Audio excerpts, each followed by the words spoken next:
Matapos sa dating 100,000 piso, itinaas sa mahigit 1 milyong piso ang benepisyong cover ng PhilHealth para sa gamutan sa breast cancer. Saksi, si Jamie Santos. Mabigat tamaan ng malubhang sakit at mas nakakapanlumo ang kaakibat na gastusin nito dahil sa mahal ng gamutan tulad na lamang ng breast cancer.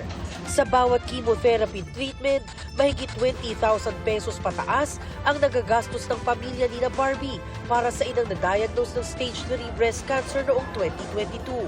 Nakawalong session na sila ng chemotherapy. Ngayon, naka-admit sa isang ospital sa Maynila ang kanyang ina. Matapos kasi ang operasyon nitong Pebrero, may iniinda ng ibang sakit ang ina. Sabi ng doctor, stage 4 na siya with lungs mets. Mayroon na din po siyang problem sa liver. Then ito lang po, nagpa-abdomen CT scan kami. Ang mahal, nag-range siya ng 32,000. Nakatulong naman sa kanila ang paggamit ng PhilHealth.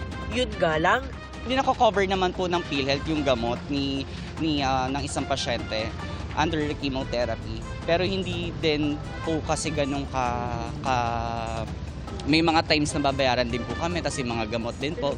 para maibsan ang pasaning pinansyal ng mga pasyenteng may breast cancer, pinalawig ng PhilHealth ang kanilang Z-Benefits for Breast Cancer. Saklaw ng naturang policy ang surgery o operasyon, gamot na kakailanganin at ang mga gagawing therapy.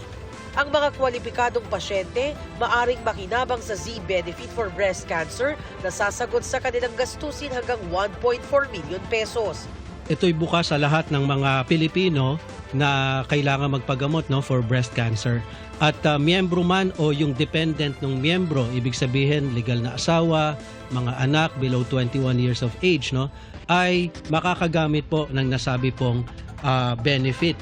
At yan ay dapat sila ay pumasa sa mga criteria. Sakop ng Enhanced PhilHealth Package for Breast Cancer ang stage 0 to 4, maging ang mga kasalukuyan ng ginagamot basta't pasado sa mga criteria. Ito po ay magagamit, ma-avail po natin itong pakete na ito sa mga contracted hospitals ng PhilHealth sa buong bansa. Ang approach natin dito holistic, ibig sabihin ay magmula sa pasimula hanggang sa matapos, hanggang sa gumaling yung pasyente, ay nandun po yung ayuda ng PhilHealth. Para sa GMA Integrated News, Jamie Santos ang inyong saksi. Mga kapuso, sama-sama tayong maging saksi. Mag-subscribe sa GMA Integrated News sa YouTube at para sa mga kapuso abroad, samahan niyo kami sa GMA Pinoy TV at sa www.gmanews.tv.